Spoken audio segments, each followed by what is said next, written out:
बस इतना तो नहीं बनता कि आप किसी दूसरे शहर मुल्क में जाएं और आपका इस तरह झंडा लगा दिया जाए। और वहां पे मोदी साहब ने एक फिक्रा कहा था जो जिसकी बाज़गश्त बड़ा अरसा रही थी। अब की बार ट्रंप सरकार, क्योंकि वो नॉन मुस्लिम है, उनको रिस्पेक्ट क्यों दी जाए? रिस्पेक्ट क्यों दी जाए? तो अगर यही चीज नॉन मुस्लिम कहे कि मुसलमानों को रिस्पेक्ट क्यों दी जाए, फिर हम कहते हैं इस्लामोफोबिया है। हम तो मुसलमान है ना, हमें रिस्पेक्ट देनी चाहिए। उनका झंडा क्यों लगाया? पाकिस्तान का भी तो लगा सकते थे। एक तरफ हमने ये देखा कि जो फ्रेंच प्रेसिडेंट है उन्होंने नमस्ते करके उनको गुड बाय कहा मोदी साहब को एयरपोर्ट पर, और यहाँ पर अमेरिका में उनको रिसीव किया गया है। सर, ये कितना सिग्निफिकेंट विजिट देख रहे हैं आप मोदी साहब का अमेरिका का? देखिए, अमेरिका का दौरा वेरी इंपॉर्टेंट। मोदी साहब डोनाल्ड ट्रंप साहब के चौथे लीडर होंगे व्हाइट हाउस के अंदर। सिर्फ अभी तक 3 दूसरे वर्ल्ड लीडर्स को मिले हैं और चौथा लीडर होना वेरी इंपॉर्टेंट। और उसके बाद यहाँ पे बात हो रही है ट्रंप मोदी रोमांस की। उसकी वजह यह है, वाकई मैं इसमें कह सकूंगा कि ये रोमांस उनके दरमियान है, इसमें कोई शक नहीं है। क्योंकि डोनाल्ड जब ये पिछले टर्म्स के अंदर हाउडी मोदी हुआ था, यहाँ पे 50,000 लोग वहां पे इकट्ठे हुए थे और वहां पे मोदी साहब ने एक फिक्रा कहा था जो जिसकी बाज़गश्त बड़ा अरसा रही थी। अब की बार ट्रंप सरकार, तो रोमांस तो उनके दरमियान है।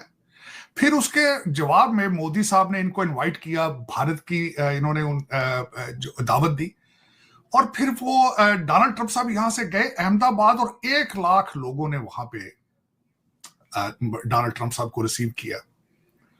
और वहां पे उस इवेंट का नाम था नमस्ते ट्रंप। तो रोमांस तो उनके दरमियान मौजूद है, इसमें कोई शक नहीं है। मोदी साहब is not an ordinary leader, he is an extraordinary leader. वो बिलखसूस मैं इस चीज के हक में होता हूं, हमेशा कहता हूं कि Modi is a nationalist leader, और मैं हमेशा ये कहता हूं पाकिस्तान को भी एक नेशनलिस्ट लीडर की जरूरत है। आधे लीडर की जरूरत नहीं है जिसका आधा पांव पाकिस्तान में एक टांग हो और दूसरी टांग दुबई या लंदन में हो। हमें ऐसा लीडर नहीं चाहिए। इसीलिए आपका और भारत का कंपैरिजन नहीं बनता। एक तो ही वाज अ को चेयर ऑफ द समिट, और ये तीसरी समिट थी। पहले 2 समिट, एक यूके में हो चुकी है और ये एक साउथ कोरिया में हो चुकी है, तीसरी समिट थी। इंपॉर्टेंट इसलिए है कि अगली चौथी समिट जो है वो भारत होस्ट करेगा उसको। ये बड़ी इंपॉर्टेंट बात। फिर मोदी साहब ने वहां पे स्पीच दी। उन्होंने कहा कि अब जो है ह्यूमैनिटी को आर्टिफिशियल इंटेलिजेंस इसकी कोडिंग करेगा। 2-4 चीजें उसमें जो मैं खासकर बहसीते as a role of Pakistani American angle के साथ बात करूंगा कि जेडी वाइस वहां पे मौजूद थे।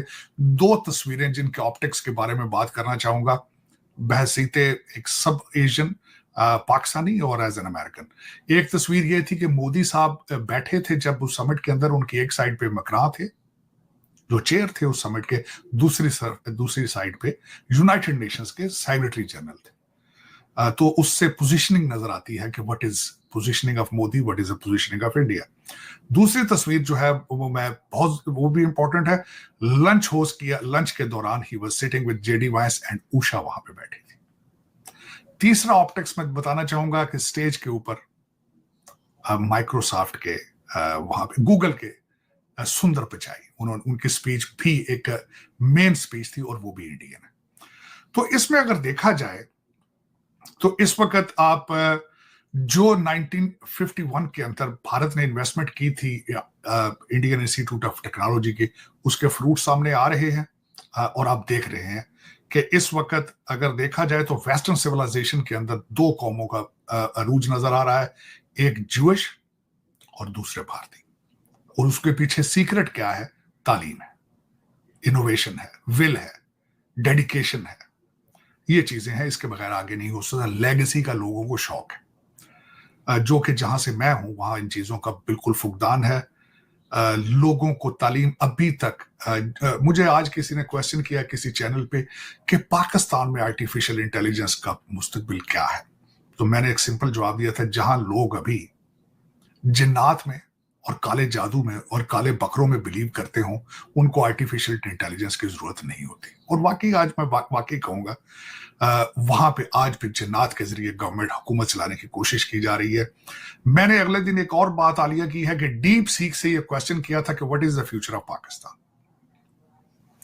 उसमें 3-4 चीजें और उसका जवाब आया, और उसमें जवाब में उन्होंने पॉलिटिकल करेक्टनेस की, लेकिन एक चीज उन्होंने मैं डिस्कस करना चाहूंगा आपसे कि उन्होंने कहा कि 60% पॉपुलेशन इज एज ऑफ 30, और अगर इनकी सही तरबियत ना की गई तो you can figure out what is the future.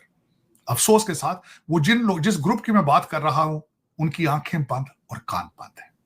Tweet को यूज करते हैं सारा दिन, टिकटॉक पर बैठे हैं, ट्विटर पे बैठे हैं, एक्स पे, इंस्टाग्राम पे हैं, लेकिन उर्दू इंग्लिश का एक लफ्ज नहीं जानते, एक लफ्ज नहीं लिख सकते।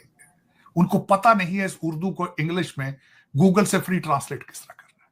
दुख के साथ कहूंगा आज भी, और एक बहुत पॉपुलर मजहबी पार्टी स्लैश सियासी पार्टी उनको मुसलसल बता रही है रियासत मदीना और तालिबान खान, ये उनकी डेस्टिनेशन। दुख के साथ कहूंगा बस वो इतना तो नहीं बनता कि आप किसी दूसरे शहर मुल्क में जाएं और आपका इस तरह झंडा लगा दिया जाए, this is called respect.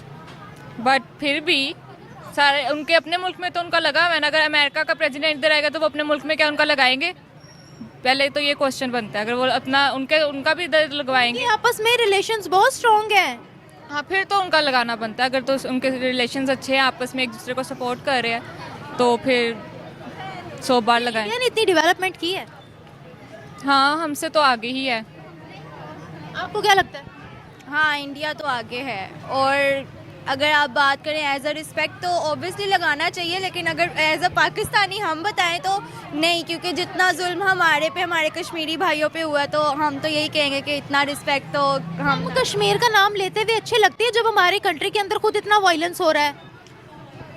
To be very honest नहीं। हाँ, तो फिर कश्मीर को साइड पर रखकर बात करें तो हाँ, रिस्पेक्ट के लिए उनके तो ताल्लुकात अच्छे हैं ना। अगर हमने ही नहीं बनाए किसी से तो वो तो हमारा है ना कि हम ही डाउन चल रहे हैं। डॉक्टर मोदी का फ्रांस का दौरा हाल ही में खत्म हुआ और इस दौरान उन्हें अनप्रेसिडेंटेड किस्म का प्रोटोकॉल दिया गया। फ्रांस के प्रेसिडेंट ने सारे प्रोटोकॉल तोड़ते हुए उन्हें सी ऑफ किया प्लेन तक। और फ्रांस के प्रेसिडेंट इस तरह का जेस्चर हर लीडर के लिए नहीं दिखाते। इससे पता चलता है कि प्राइम मिनिस्टर मोदी और इंडिया की कितनी ज़्यादा सिग्निफिकेंस है आज के नए वर्ल्ड ऑर्डर में। और इस विजिट के बाद प्राइम मिनिस्टर मोदी जाएंगे यूनाइटेड स्टेट्स ऑफ अमेरिका, और वहाँ जाकर वो अमेरिका के नए राष्ट्रपति डोनाल्ड ट्रंप से बात करेंगे। और इस दौरान इंडिया यूएस बायलैटरल कोऑपरेशन को बढ़ाने के लिए बातचीत होगी। और इसके अलावा trade, investment, energy, defence, technology और इमिग्रेशन जैसे मामलों पर भी बहुत सारी बात होने वाली है और बहुत सारे एग्रीमेंट्स भी होने वाले हैं। और मोदी की इस विजिट से इंडिया अमेरिका रिलेशंस फ्यूचर में कैसे रहने वाले हैं ये भी काफ़ी हद तक पता चल जाएगा।